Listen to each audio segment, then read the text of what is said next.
Presidente. Boa noite. Quinta-feira, 19 de novembro, Dia da Bandeira. Brasília. Aqui à minha esquerda, Elisângela, nossa intérprete de Libras. À minha direita aqui, o delegado da Polícia Federal, Saraiva, e superintendente também do Amazonas. E lá na ponta direita, o nosso ministro, André Mendonça, da Justiça. O assunto hoje aqui basicamente vai se resumir na questão de exploração, né, de madeira, legal e ilegal. E quais empresas de quais países é que importa essa madeira nossa. A gente não vai acusar nenhum país aqui de cometer nenhum crime ou ser conivente de um crime, mas empresas que poderiam estar nos ajudando a combater esse ilícito, que interessa para nós qualquer ajuda nesse sentido. Rapidamente aqui, só um assunto diferente da pauta. Ontem estive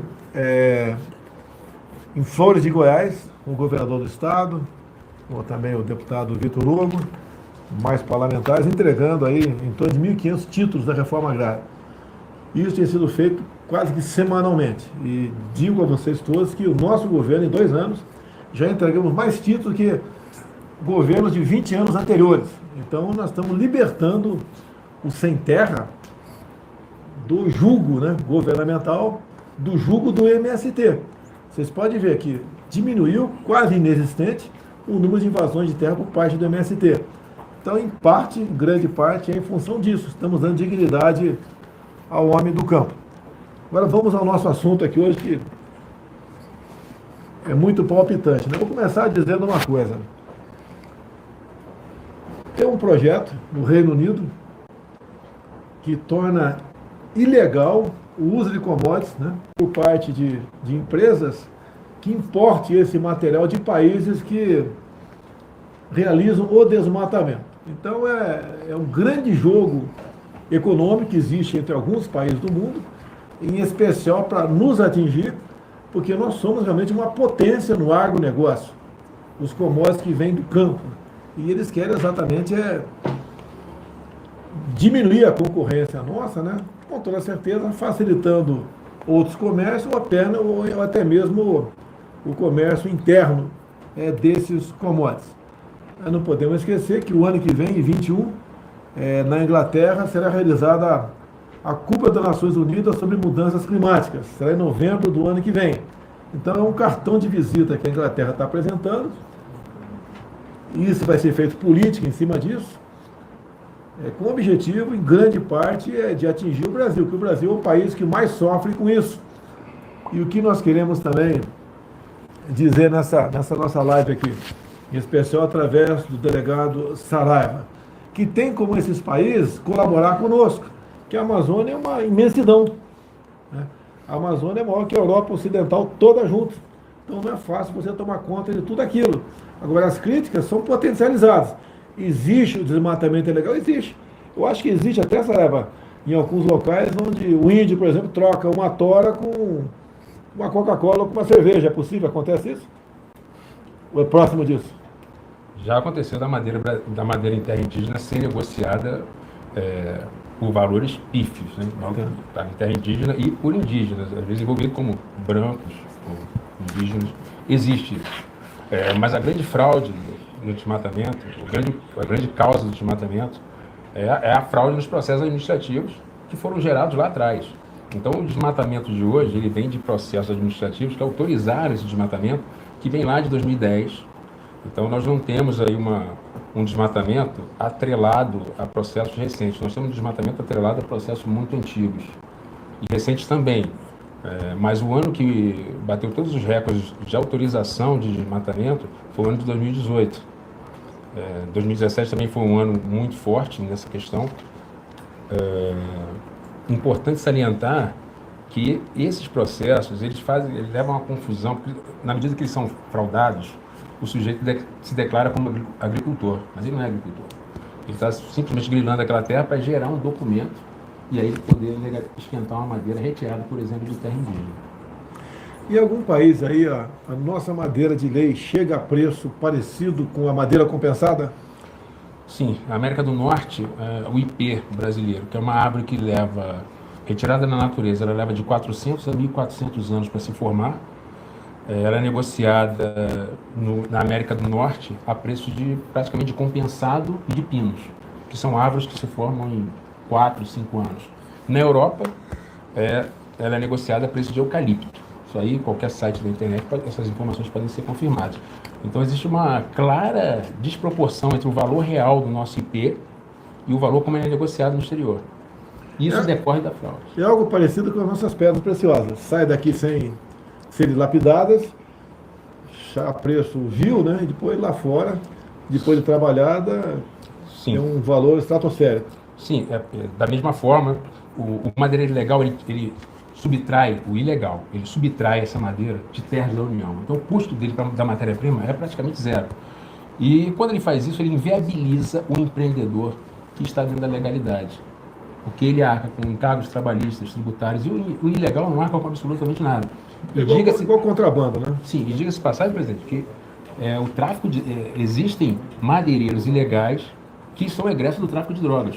Alguns deles com várias condenações por tráfico de drogas e que foram para a madeira. Isso acontece lá no Amazonas. Nós temos esses fatos. Porque a madeira, a pena é bem menor e a pessoa, às vezes, nem fica detida, é isso? Sim, havia um entendimento que a gente tenta mudar de que se aplicaria só a legislação ambiental. Lá na Polícia Federal, a orientação da Polícia Federal é no sentido de aplicação do crime ambiental, mas também do Código Penal, porque são bens jurídicos diversos. Ou seja, a lei do meio ambiente é para proteger o bem jurídico do meio ambiente. Agora, tem o patrimônio da União que é subtraído, que é aquela árvore, é aquela terra que é destruída. Você teve recentemente uma viagem com alguns embaixadores e você fez uma explanação para eles onde tocou nesse assunto aqui das bolachas, né? Bolacha, Exato. são os isótopos, né? A gente fala de bolachas aqui, mas são os isótopos. Então aqui tem uma madeira, é o nome científico, né? Ele puder ler para a gente aí. Androanthus ceratifolius. O que é isso aí? IP amarelo. IP amarelo. Salvo Então engano. você, pela essa tecnologia do isótopo, você tem como saber de onde veio, por exemplo, essa madeira. Bem, a gente tem que fazer alguns esclarecimentos. A gente não usa só isótopo, a gente vamos usar isótopo, DNA e assinatura química. Então são 3 tecnologias e o isótopo aí é o carro-chefe. O isótopo já é utilizado pelos Estados Unidos para localizar plantios de coca.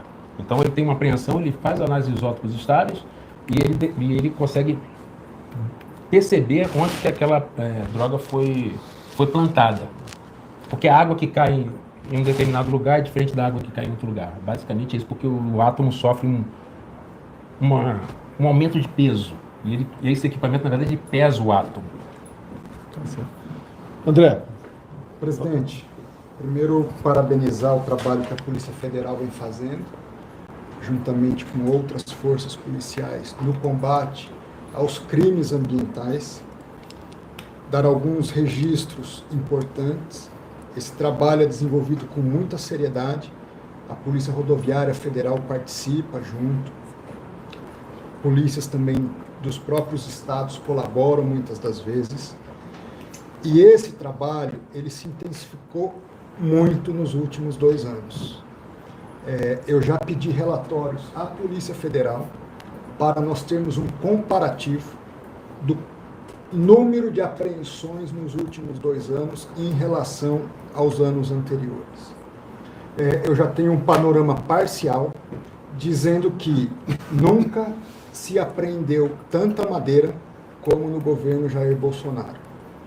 O que tem por trás disso tudo? A Amazônia é um continente e há várias formas de combater o crime. E esse crime, ele se organizou ao longo dos anos. Quem paga o pato normalmente é o extrator que está lá no meio da mata.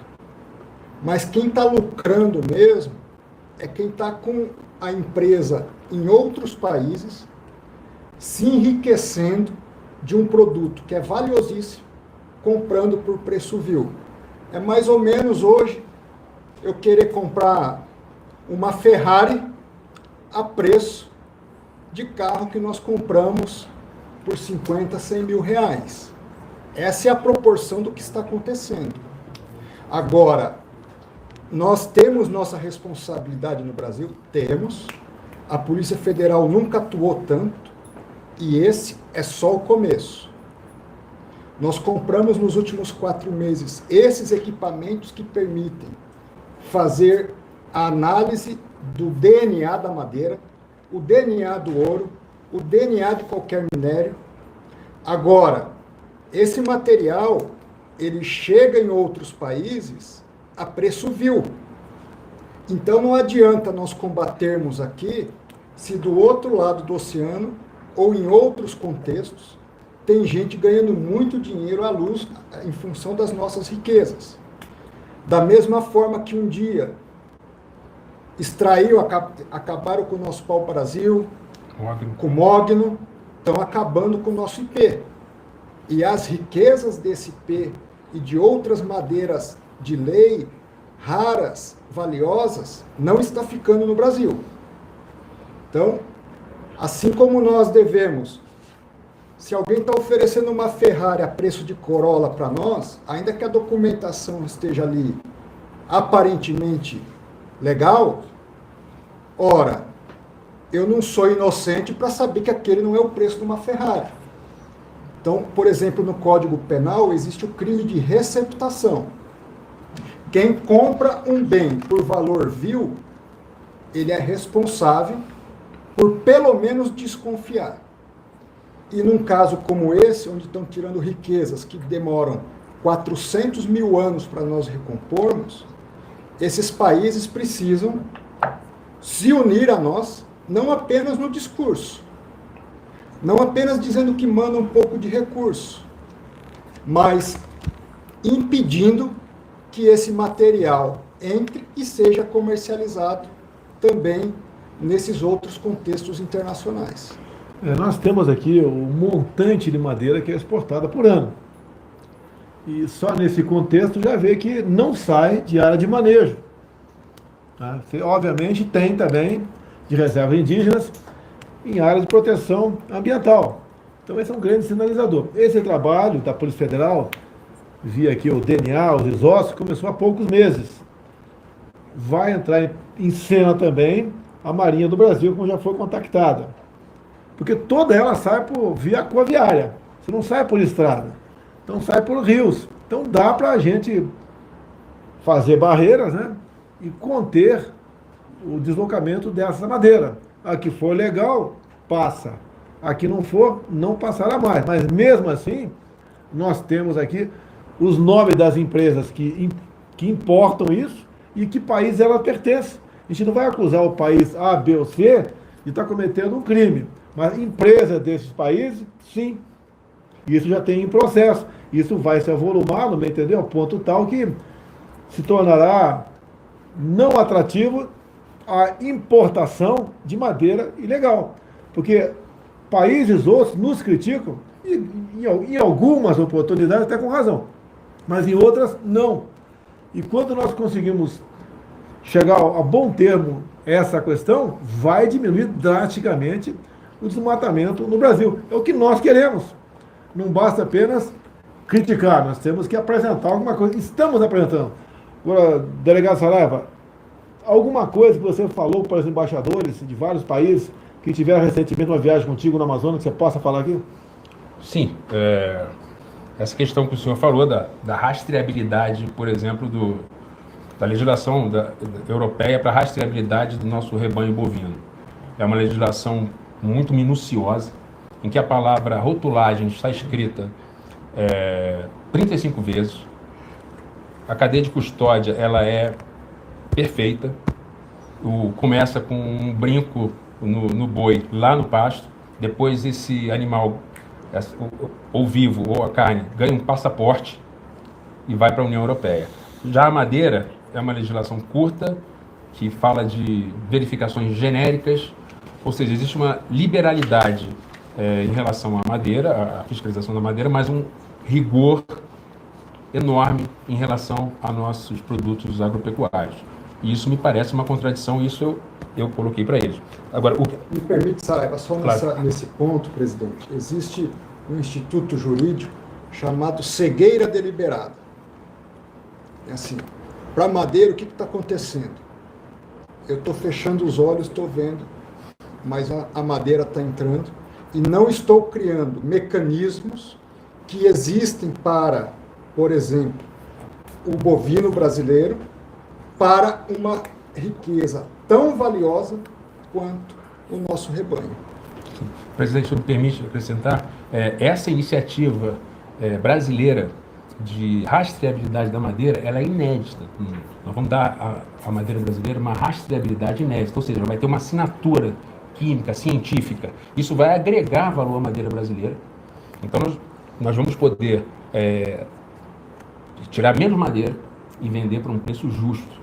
E de forma legal. E de forma legal. De maneira geral, no Brasil, falta agregar valor naquilo que nós produzimos. Exato. Você pode ver, né? Qual o país que mais fatura com café no mundo? É a Alemanha. Pelo que me consta, não tem plantação de café lá. Qual o continente que mais comercializa marfim? Parece que é o continente europeu. E pelo que me sei, não tem elefante lá. Tem ali mais na África subsaariana. Ásia também. Desculpa aqui, bom, nada como ter alguém inteligente do teu lado. Mas eu acho que o grosso vem da África, talvez. São 20 mil elefantes mortos por ano para alimentar o comércio do marfim. E interessante também, presidente, já que o senhor tocou nesse assunto, é que o maior conservatório de ararinha azul do mundo está na Alemanha. Caramba. E está extinta no Brasil.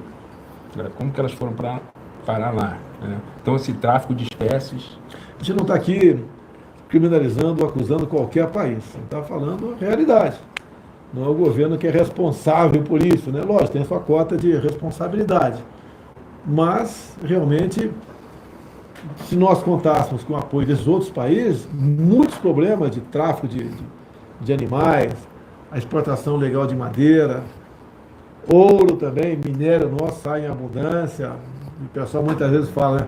Fecha a fronteira. Pessoal, o americano tem dificuldade para fechar a fronteira ali com o México. Se não me engano, 3.400 quilômetros. A nossa fronteira aqui, o oeste, está com 17 mil quilômetros. E temos 8 mil e poucos quilômetros também na costa. Não é fácil. Né? Agora, nós temos a obrigação de buscar maneiras de resolver esse assunto. Tá? Nós temos o CISFRON, Sistema de Fronteira Nosso. Há anos estamos tentando concluir, não conseguimos. Agora conseguimos lá em Corumbá botar um radar. Tá certo? Que vai, em parte, ajudar a monitorar a baixa altitude de aeronaves que vêm ali da região do Paraguai. E temos também radares previstos para a Polícia Rodoviária Federal. E também mais para o norte um pouquinho, se eu não me engano, ali a região de Mato Grosso do Sul, já também mais radares ali para a gente ver se sela com a Bolívia também, isso daí. Tá? E vamos evoluindo. Tá? Tem um brilhante trabalho da DOF, né? É o Departamento de Operação de Fronteira, da Polícia Militar lá de Mato Grosso do Sul, sediado em Dourados, faz um trabalho excepcional também. A Polícia Rodoviária Federal, junto com a APF, de maio para cá, tem batido recorde de apreensão de drogas. Quer falar alguma coisa, André? Bom, primeiro que os números indicam, nós vamos estar divulgando para o Brasil todo os números desses primeiros 6 meses de gestão. Da sua gestão? Da minha gestão no Ministério da Justiça e Segurança Pública. O que eu posso dizer é que nunca se apreendeu tanta droga como no governo Bolsonaro. Mas, de modo específico, em 6 meses de gestão, nós apreendemos cerca de 1.500 toneladas de droga, mais do que no primeiro ano e 4 meses de governo Bolsonaro. Ou seja, houve uma intensificação muito grande das nossas polícias da União, da Secretaria de Operações Integradas do Ministério da Justiça.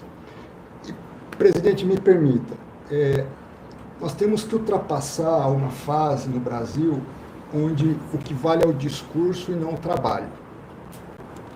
Então tem muita gente que fala muito, dá muita opinião sobre tudo, mas não entrega aquele resultado que o país espera. Nosso desafio é imenso na criminalidade. Nós temos que inverter uma curva de 30 anos de insegurança pública no Brasil, temos que reverter uma curva de 30 anos de escola pública desconstruída desprestigiada, e nessa transição entre o discurso e a prática, nós temos que primeiro reconhecer nosso dever de casa, temos que combater o desmatamento ilegal. Mas também não adianta nós combatermos aqui se outros países não combatem também a receptação desse material que chega lá ilegalmente. Tem que ser um esforço coletivo, onde nós precisamos parar de apontar para o outro e fazer o nosso dever de casa em primeiro lugar. Até corroborando com isso, já está tudo acertado. O ano que vem devemos ter 2 concursos. 2.000 vagas para a Polícia Federal e 2.000 vagas para a Polícia Rodoviária Federal também. E eu tenho dito à equipe econômica que isso é investimento. Para a Polícia Penal, o senhor autorizou também recentemente? Faltou, são 300, concurso antigo, não é do meu governo. O senhor lembra? Está acertado. Para a Polícia Penal, está caminhando lá? Está caminhando, presidente. Dá uma boa notícia para o pessoal da Polícia Penal. Polícia Penal, um grande abraço, estive com vocês esses dias. Nós tivemos em Floripa, né, descemos na viatura. E o compromisso é de valorizar as polícias da União e, antecipando, aguardem políticas de valorização das polícias estaduais também. Além de apreensão de drogas, armamento, tem a apreensão de valores também, né? Hoje, tem uma operação da PF, prendeu 2 milhões no Ceará. Está em que contexto a operação Lava Jato, operação normal da PF? Em que contexto? Operação normal da PF. Operação normal da PF. A PF tem autonomia. Alguns acham que o presidente vai controlar a Polícia Federal ou exercer influência, como foi acusado lá atrás, né? E vocês viram, quando aquela fita da reunião secreta de ministros veio à tona, tornou-se pública, tinha alguns poucos palavrões lá. E não tinha nada para me comprometer de estar influenciando aí junto à Polícia Federal. Se tivesse como influenciar, pessoal, lá atrás tivemos outros governos que eram perseguidos, entre aspas, pela Polícia Federal. O cara teria botado um ponto final lá. Agora, da nossa parte não existe, muito pelo contrário. A Lava Jato continua funcionando. Para o meu governo, não. Deixa bem claro, porque... É que não precisa. Não precisa, não tem problemas, né? Hoje tem uma nova reunião de ministros, também foi tocado nesse assunto, porque é comum você, na vida, o que você faz, ir se acomodando, né? Os acidentes de trabalho acontecem de acomodação, cara.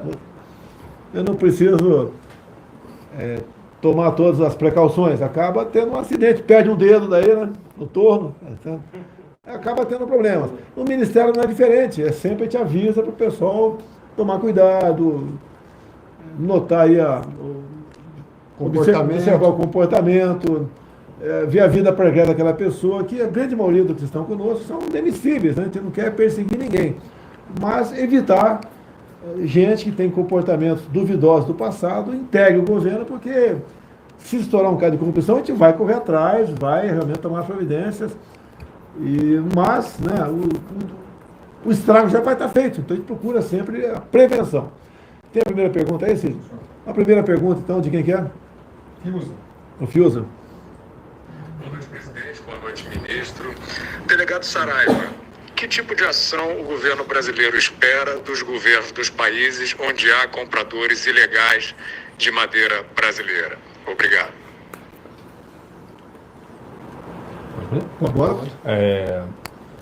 Eles são detentores de uma tecnologia avançada, inclusive nosso equipamento de leitura de isótopos estáveis foi adquirido da Alemanha. Então nós esperamos uma colaboração no nível policial e no nível científico. É muito importante entre as universidades europeias e brasileiras. No Amazonas nós temos o INPA, Instituto Nacional de Pesquisas da Amazônia, que desenvolve um trabalho excelente sobre manejo florestal, e tem muitos convênios com universidades europeias. Então, é colaboração para repressão aos criminosos, sejam eles do Brasil, sejam eles europeus. Bandido é bandido em qualquer lugar. E é um clamor mundial no tocante a isso, né? A gente não quer culpar outros países de nada. Mas quando, por exemplo, manda um recurso para cá que é para até reflorestamento, eu te pergunto, eu tenho notícia de outros países estar preocupado com o seu próprio reflorestamento ou não? É uma acusação constante em cima do Brasil, visando, obviamente, aí, nos enfraquecer comercialmente, né? E quem sabe até, como vi agora, projeto de lei no Reino Unido, para que, primeiro, logicamente para eles, né, não se importe mais commodities, aí soja, café, açúcar, borracha, sei lá o que for, de países que praticam o desmatamento. E o ano que vem, tem que ficar preocupado com isso, que em novembro do ano que vem, teremos ali um encontro da cúpula europeia sobre mudanças climáticas. E esse assunto vai falar alto lá. E daí outros países podem adotar a mesma coisa. A intenção é sempre nos deixar isolados naquilo que nós temos na nossa economia, que é o mais pujante, que é a locomotiva da nossa economia, que é o agronegócio. Então essa preocupação tem que existir.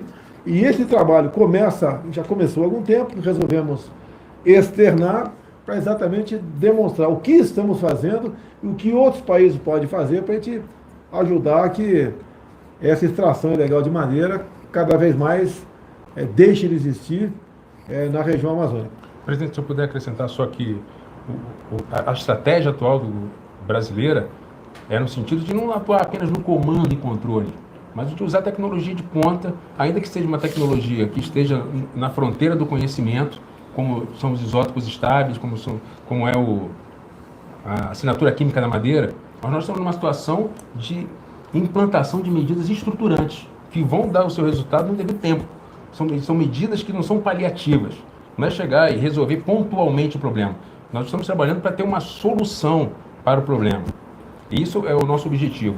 E combatendo a fraude nos processos de autorização, que é hoje o foco. E a preocupação é óbvia, né? Eu acho que essas árvores são derrubadas, são centenárias. Quase ninguém vai investir, dificilmente, no Brasil, né? Investir em algo que você vai usufruir daqui a 100, 200, 300, 400 anos. Isso praticamente não existe, isso aí. Então a nossa preocupação é preservar isso também, obviamente. Outra pergunta. Quer falar? Queria. Essa árvore, o senhor tocou nesse assunto, uma árvore como essa, o IP, essa madeira aqui, ela tem de 400 a 1.400 anos de idade. Ou seja, não é um recurso tão renovável assim. Nós conseguimos gerenciar isso porque a Amazônia é muito grande e nós podemos gerenciar esse recurso de forma racional.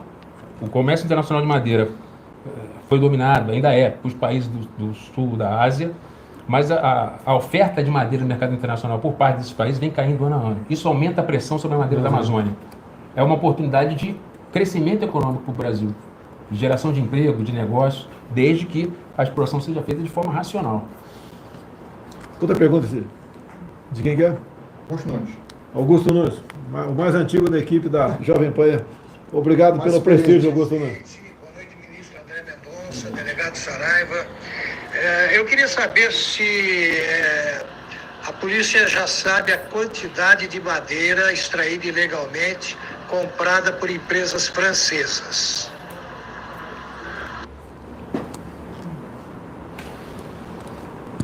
É contigo, Saraiva. Eu vi aqui que tem vários países, a quantidade que são importadas anualmente. Sim. Então você pegar aqui, tem a França também aqui, tem a tipo de madeira. O Augusto, que a gente pode ver, você pega um montante de IP, por exemplo, entre vários países. Aquele montante é muito superior do que é permitido extrair em reserva legal. Né? Era de manejo, a gente nota isso aí. Eu acho que o Augusto fez diretamente a França, porque a França é um concorrente nosso em commodities. O grande problema nosso, Augusto, você sabe disso, para a gente avançar no acordo da União Europeia com o Mercosul é exatamente na França. Nós estamos fazendo o possível, mas a França, em defesa própria, né, ela nos atrapalha tocante a isso aí. Presidente, posso apresentar só um detalhe? Nós temos, os países europeus, eles têm acesso a imagens de satélite de altíssima resolução.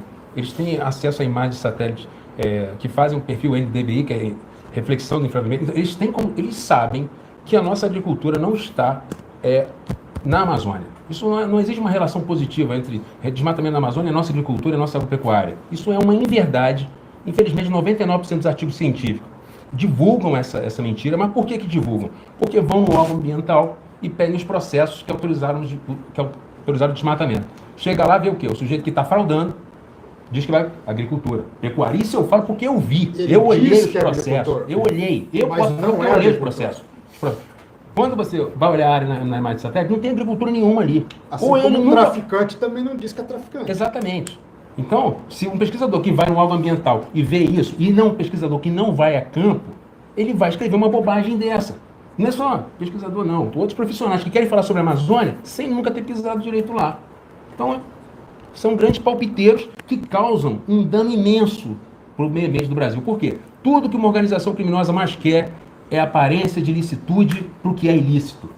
Então não se pode confundir o traficante de madeira ilegal com o agricultor. E é uma grande injustiça com o Brasil quando esses países nos acusam de uma coisa que eles sabem que não é verdade, porque nós analisamos mais de 500 imagens de satélite. E as imagens estão lá para quem quiser conferir.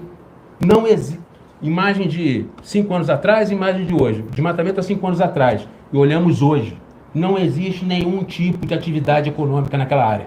Nossos laudos policiais, eu presido inquéritos policiais, sempre coloco quesito. Existe na área atividade econômica ou preparativos para tal? Invariavelmente a resposta é não. Nenhuma preparação para a agricultura. Nada. A área é degradada, a área é em processo de desertificação. Antes da próxima pergunta, a bacia amazônica. Uma coisa é a Amazônia legal, estado do Amazonas, Amazônia total. A bacia amazônica pega fogo? Não. Não pega fogo.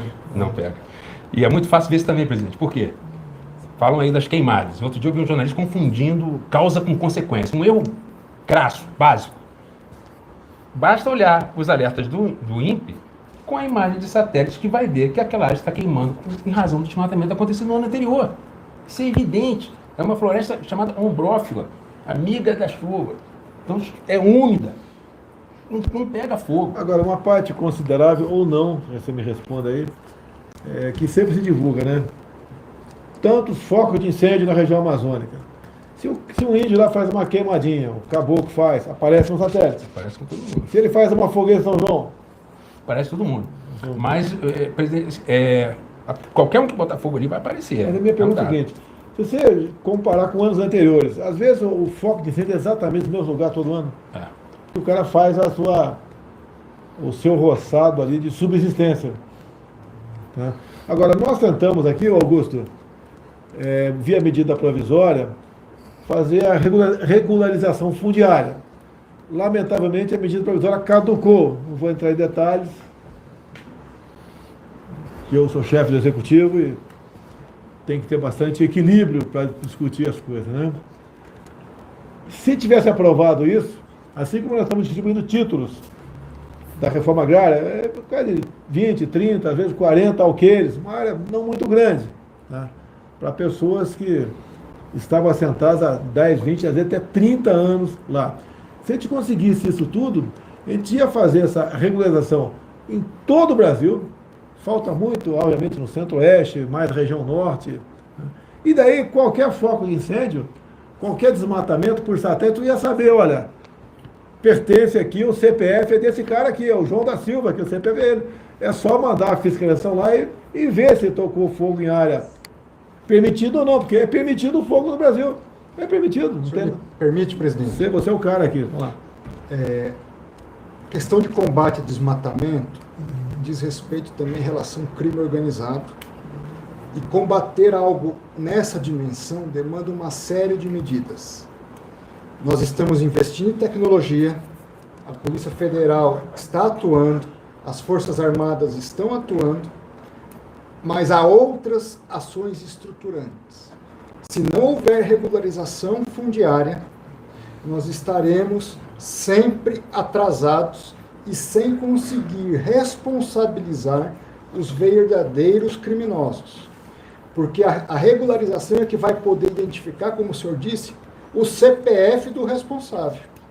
Então eu lamento que nós não tenhamos até hoje uma adequada regularização fundiária de uma área tão importante como é a Amazônia. Mas quem está na ilegalidade não interessa essa legalização. Não interessa. Quem está importando de forma ilegal também não interessa, porque vai acabar isso aí. Então o lobby é muito forte. Agora, o que a gente precisava, já que a medida provisória caducou, que ela fosse colocada em pauta, pelo menos isso.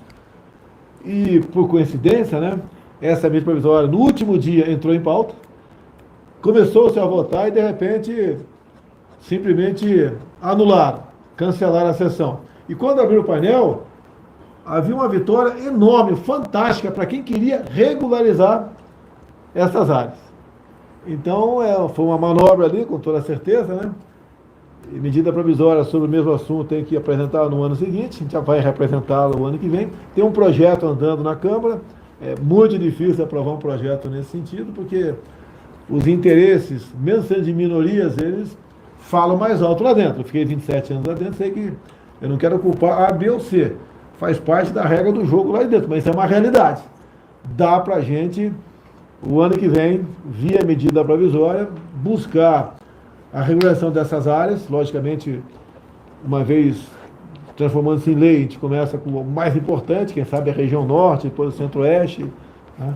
E a gente vai devagar, infelizmente, né, buscando um ponto final nesse ilícito aí. Tem outra pergunta, assim? De quem que é agora? Brown? Agora, Vitor Brown. Vitor Brown. Boa noite, presidente. Boa noite, ministro. Boa noite, delegado Saraiva. Agora há pouco os senhores mencionaram que, inclusive, traficantes de drogas têm migrado para o mercado ilegal de madeira, como extratores ilegais, justamente por causa das penas mais baixas para quem comete esse tipo de crime. O governo estuda enviar ao Congresso Nacional algum tipo de proposta ou projeto de lei para aumentar as penas para quem comete esse tipo de crime? Obrigado, presidente, ministro, delegado Saraiva. Boa noite a todos. Na verdade é premissa, né? Para nós, presidente, Quer falar você, André?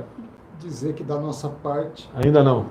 Ou já? Não, assim, o delegado Saraiva, presidente, é uma das maiores autoridades de combate ao crime organizado relacionado ao meio ambiente, eu diria, do Brasil e do mundo.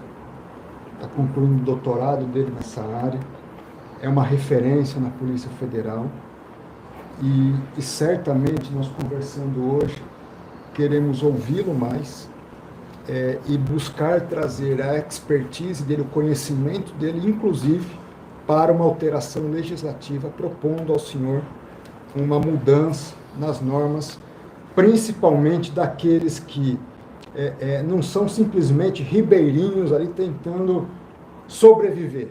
Tem que ser protegido. Mas aqueles que são, como ele disse, oriundos do tráfico, que já se organizaram e estão num sistema, algumas das vezes, não raras, quando é de maior proporção, internacional de crime organizado. Vitor Brown, da nossa parte, da minha parte, jamais uma penalidade que vise a expropriação do imóvel por crimes ambientais. Por quê? Você tem uma propriedade grande, alguém pode cometer um ilícito lá dentro e você só sabe tomar conhecimento disso depois do fato concreto. E nós não podemos deixar exposto essas pessoas, né, a processos judiciais longos, caros, tá? E por aquela pessoa não ter culpa disso. Então a punição no momento eu não sei se é o suficiente. É suficiente, Saraiva? Não, nós precisamos de uma... Você pode até pensar nisso aí, mas a primeiro momento, eu acredito, antes de falar em punição, vamos ver a regularização fundiária, seria um grande passo. E também o trabalho que é feito agora, passa a ser feito com a Polícia Federal, a gente vai em outras entidades, obviamente, buscar apoio de outros países, em especial os países que mais importam esse material nosso. Presidente, se o senhor me permite, essa questão da expropriação da propriedade privada, isso não funcionaria de forma alguma, porque os ilegais tiram madeira de área que não pertence a eles. Então, não faria sentido. Não, mas você podia tirar algo de uma propriedade legal sem o dono saber. Sim. Mas o que a gente precisa é realmente punir o traficante e o Código Penal é suficiente. Acabou ou tem mais? Tem mais um. Tem mais uma aí? A saideira? Zé Maria. Zé Maria. Salve, muito boa noite, presidente. Boa noite, ministro André Mendonça. Eu queria, ministro, saber se o governo brasileiro agora vai atrás desses compradores de madeira ilegal do Brasil. Se o senhor vai agir legalmente pedindo ressarcimento, algum tipo de punição. É isso mesmo, o mercado negro é coisa de bandido mesmo. Quero saber se o senhor vai atrás dessas pessoas e desses países. O senhor está perfeita a colocação. Quando há identificação da participação de alguma empresa ou de alguma pessoa de outro país que pratica um crime que impacta no Brasil, nós temos mecanismos de cooperação internacional, cooperação jurídica internacional. Existe um departamento dentro do Ministério da Justiça que é especializado nisso.